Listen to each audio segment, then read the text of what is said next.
World war 2022 ఫిబ్రవరి 24న ఉక్రెయిన్పై Russia దండయాత్ర తర్వాత యావత్ ప్రపంచాన్ని ఉక్కిరిబిక్కిరి చేసిన one and only burning topic ఇది. కానీ ఆ యుద్ధం సరిహద్దులు దాటకుండా ప్రపంచం జాగ్రత్త పడింది. కానీ ఇప్పుడు ఆ పరిస్థితులు కనిపించడం లేదు. ఎందుకంటే ప్రపంచవ్యాప్తంగా యుద్ధ మేఘాలు కమ్ముకుంటున్నాయి. ఉక్రెయిన్, రష్యా, ఇజ్రాయిల్, హమాస్, ఇప్పుడు ఆ లిస్టులోకి ఇరాన్ కూడా ఎంట్రీ ఇవ్వడం మాత్రమే కాకుండా ఉభయ కొరియాల దగ్గర నుంచి చైనా, తైవాన్ వరకు పరిస్థితులు అతి భయానకంగా మారుతున్నాయి. సింపుల్గా చెప్పాలంటే ప్రపంచ యుద్ధానికి కౌంట్డౌన్ మొదలైందా అనే అనుమానాలు పెరుగుతున్నాయి. ఇంతకు ప్రపంచవ్యాప్తంగా అసలు ఈ పరిస్థితుల కారణాలేంటి? పశ్చిమాసియా ఉద్రిక్తతలే మూడో ప్రపంచ యుద్ధంగా మారబోతున్నాయా? Let's watch this. మూడో ప్రపంచ యుద్ధం ముంచుకు రాబోతోందా? మిడిల్ ఈస్ట్ మంటలు మహాయుద్ధం అవుతాయా? ప్రపంచవ్యాప్తంగా ఈ పరిస్థితులకు కారణాలు ఏంటి? ప్రపంచం ఇప్పటి వరకు 2 భీకర యుద్ధాలు ఎదుర్కొంది. ఆ ప్రపంచ యుద్ధాలు ఎక్కడి నుంచో ఊడిపడినవి కావు. 2 దేశాల మధ్య ఉద్రిక్తతలే ప్రపంచ యుద్ధాలుగా మారి రక్తపు టేరుల్ని పారించే.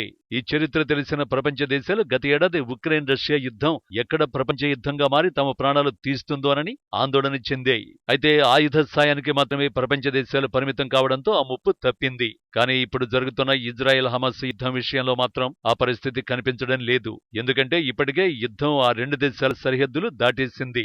ఇజ్రాయెల్ పై ఇరాన్ కూడా ప్రతీకారంతో రగిలిపోతోంది. ఫలితంగా మూడో ప్రపంచ యుద్ధ భయం ప్రపంచాన్ని మరోసారి వెంటాడుతోంది. అయితే నిజంగానే మిడిల్ ఈస్ట్ ఉద్రిక్తతలు మూడో ప్రపంచ యుద్ధానికి దారితీస్తాయా? నిజానికి ప్రస్తుత సమస్య మిడిల్ ఈస్ట్ ఉద్రిక్తతలు ఒక్కటే కావు.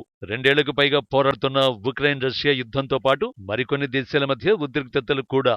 మొదటి ఉక్రెయిన్ రష్యా యుద్ధానికే వస్తే ఇటీవల 2 దేశాల మధ్య యుద్ధం తీవ్రమైంది. ఉక్రెయిన్ సరిహద్దులోని రష్యాలోని రోస్తో ప్రాంతంలో ఉక్రెయిన్ 60 డ్రోన్లతో దాడులు చేసింది. రష్యన్ ఎయిర్ బేస్ టార్గెట్ గా ఆ దాడులు జరిగాయి. ఆ సమయంలో ఎయిర్ బేస్ లో Su-34, Su-24 ఫైటర్ జెట్లు ఉన్నాయి. ఉక్రెయిన్ దాడి కారణంగా యుద్ధ విమానాల్ని రష్యా నష్టపోయింది. మొత్తంగా 3 ఎయిర్ బేస్లపై ఉక్రెయిన్ దాడులు చేసింది. దాదాపు 1000 కిలోమీటర్లు ప్రయాణించి రష్యాలకు చొచ్చుకుపోయి దాడి చేశాయి. అంటే రష్యన్ రాడార్లు ఆ డ్రోన్లు పసిగట్టకుండా ఏఐ బోల్తా కొట్టించింది.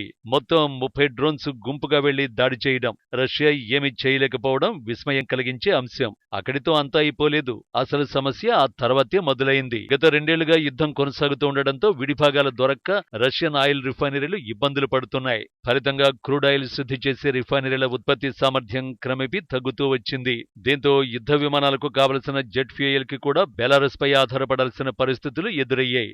ఇదే అదనుగా భావించి అమెరికా విదేశాంగ శాఖ మంత్రి బ్లింకెన్ అగ్నికి ఆజ్యం పోసే ప్రకటన చేశారు. ఉక్రెయిన్ కి నాటో సభ్యత్వం ఇచ్చేందుకు రంగం సిద్ధమైందనేది ఆ ప్రకటన సారాంశం. అంటే రష్యా ఇంధన కొరతతో ఉన్నప్పుడే ఉక్రెయిన్ కు నాటో సభ్యత్వం ఇచ్చి నాటో దళాలు ఉక్రెయిన్లోకి ప్రవేశించి రష్యాతో యుద్ధం చేస్తాయన్నమాట.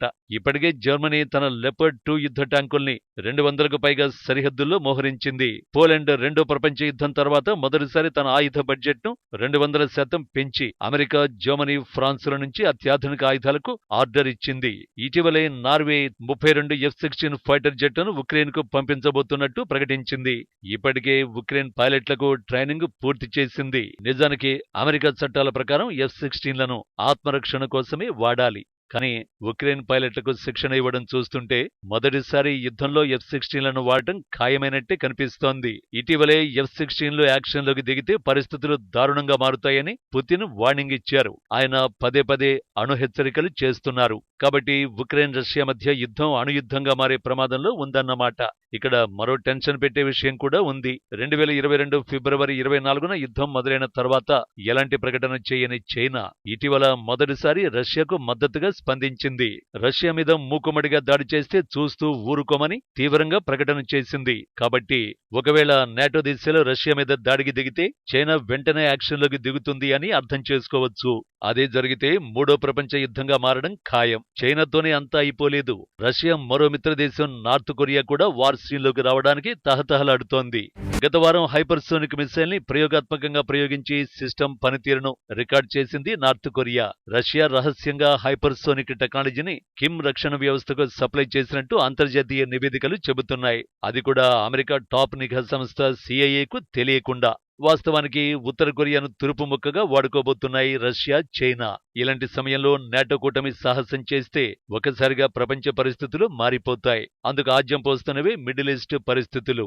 అవును, మీరు వింటోంది నిజమే. మిడిల్ ఈస్ట్ పరిస్థితులే మూడో ప్రపంచ యుద్ధానికి దారి తీయబోతున్నట్టు కనిపిస్తోంది. దాదాపు 100కు పైగా డ్రోన్లు, 150కి పైగా క్షిపణులతో టెల్ పై విరుచుకుపడేందుకు టెహ్రాన్ సమాయత్తమైందని అమెరికా నిఘా వర్గాల సమాచారంతో టెన్షన్ నెలకొంది. తాము ఎలాంటి దాడినైనా ఎదుర్కొనేందుకు సిద్ధంగా ఉన్నామని ఇజ్రాయెల్ ప్రకటించింది. ఆ దేశ ప్రధాని నెతన్యాహుకు అగ్రరాజ్యం అమెరికా మద్దతుగా నిలిచింది. ఇప్పటికే మిత్రదేశమైన ఇజ్రాయెల్కి సాయం అందిస్తున్న అమెరికా తాజాగా యుద్ధ నౌకల్ని సైతం రంగంలోకి దించింది.